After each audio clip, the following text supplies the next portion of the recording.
show you how to knit the fall leaves shawl, and this is what the lace pattern looks like. You don't have to do this much of a border. This is a particularly wide one that I have folded over. Has a 2-inch border, but on the pattern I recommended a 1-inch border and given you instructions for how to make it a little bit wider if you'd like.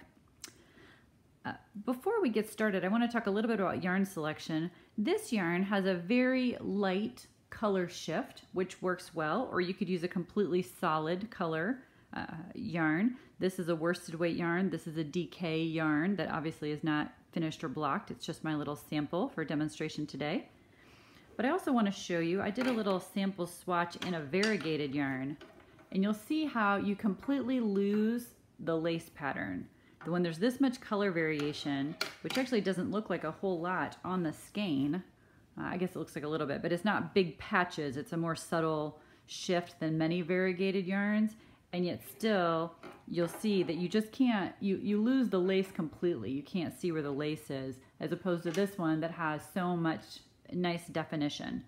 So you really do, if you're going to take the time to knit a lace pattern, you want to make sure you use a solid color yarn so your knit work will really show up well. Okay, so to get started, this is just a sample swatch, which you want to do to both practice the stitch, but also to see how your fabric drapes, to see if you've got the size needle that's going to work best with your yarn.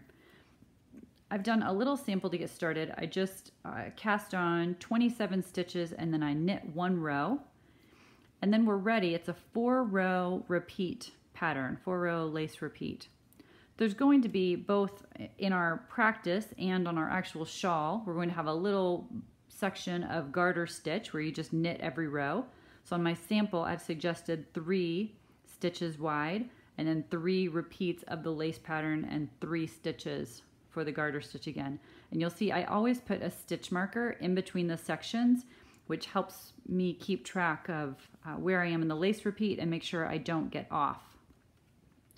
So I start with 3 knit stitches. And this is if you're on the first row, that's where you'd place your first marker. Now for the first row of lace, you knit 1, knit 2 together. So that's where you insert the right needle into 2 stitches on your left needle at the same time. Wrap the yarn and knit like usual.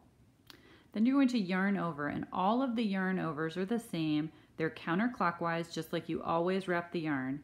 So if you're looking down from the tip, you wrap the yarn counterclockwise around, and I just put my right finger there to hold it for a minute. Now we knit 1, just knit 1, yarn over again, same direction, counterclockwise, put your finger on, and then slip, slip, knit. So to do that, you're going to insert the right needle like you're going to knit into the left needle, but just slip it off. Same thing on this next stitch. On your left needle, you insert the right needle as if to knit, but just slip that stitch off.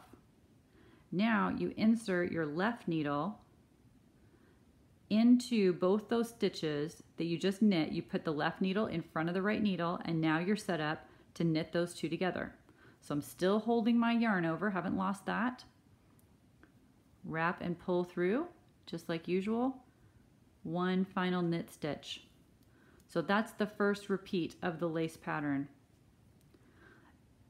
Slip my stitch marker, and now you do it again. Knit 1, knit 2 together at the same time. So knit 2 together, these lean to the right, and slip, slip, knit leans to the left. So you can see that's how you start to get the little V's of the pattern. Now we yarn over, knit 1, yarn over, slip, slip, knit. So again, you put the right needle in knitwise and slip. Same thing on the next one. Then insert the left needle into the front of those 2 loops you just slipped, knit them together, knit 1 more. This is where you'd place your next marker. We're going to do it 1 more time. Knit 1, knit 2 together, yarn over, knit 1, yarn over, slip, slip, knit, knit one, then this is your last stitch marker. Before you go further, you actually might want to stop and count on this first row. Make sure you have 7 stitches in between each of your stitch markers. You should have 3 left. I'm going to knit those 3 and turn your work. The back, you're mainly going to purl, but remember that first we have the little border stitches for the garter stitch. So you always start every row with your 3 knit stitches. 1, 2, 3. Now, one tip here for every row is to go ahead and count as you go. So there should be 7 stitches for each of the lace repeats. If you forgot one, it is easier to fix it now than when you get to the other side. So I'm going to show you that in just a moment, how you can fix that if you've dropped one. So the first thing you do is you want to look at your 7 stitches and see if you can tell where you dropped it. Okay? So if you didn't drop one, you have on this row, this after row 1, you have 2 knit stitches. You can see the yarn overs kind of look more diagonal. So you can kind of reconstruct and figure out if you don't have the right number of stitches, almost always it's because you forgot to do a yarn over. So I did not forget one here, but let's pretend that I had. To add a yarn over, if you forgot one, you simply pick up the bar in between the stitches and place it on your left needle. Remember that the stitches always sit like this, with the front leg going off to the right and the back leg off to the left. So I've put my little stitch that I made is right on there. Then you could go ahead and purl, go all the way across. So you fix that section without having to go back and completely undo the row. I was just making that up, so I'm putting that one back so as to not mess up my pattern. We just knit, we purl all the way across until we get to the last marker.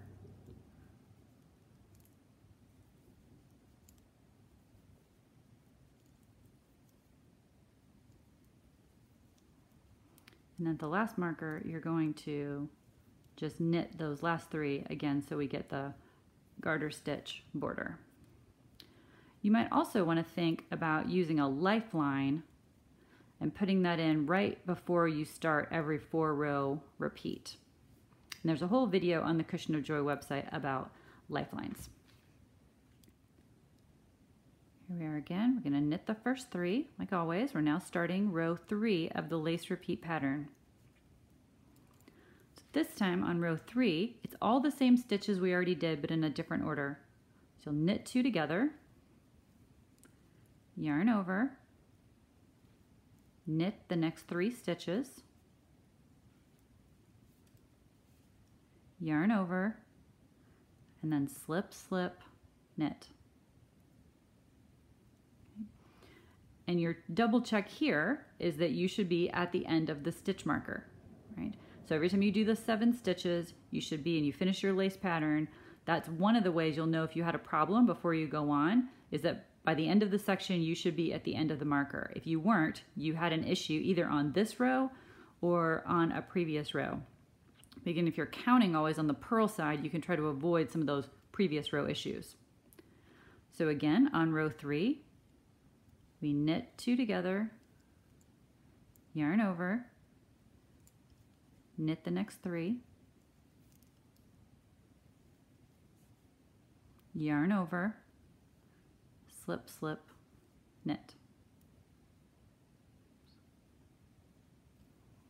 And the last time is knit 2 together, yarn over, knit 3, yarn over, slip, slip, and then knit those together. Slip the last stitch marker, and then you've got your little border row repeat. The last side then, row 4 of the pattern, is exactly like row 2.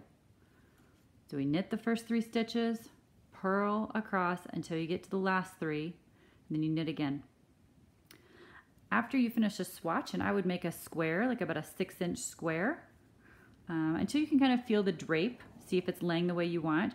Don't worry if the lace doesn't look exactly like you like, just kind of pull it apart a little bit. The lace will even out when you block it, which you'll want to do at the end. Lace always looks better after it's blocked. You can see how much smoother and just opened up the lace is here. This will do the same once we block it. So the main thing you're looking for at the moment, you don't want it so tight that you can't pull it apart or so gappy that you can't see the structure of the lace at all.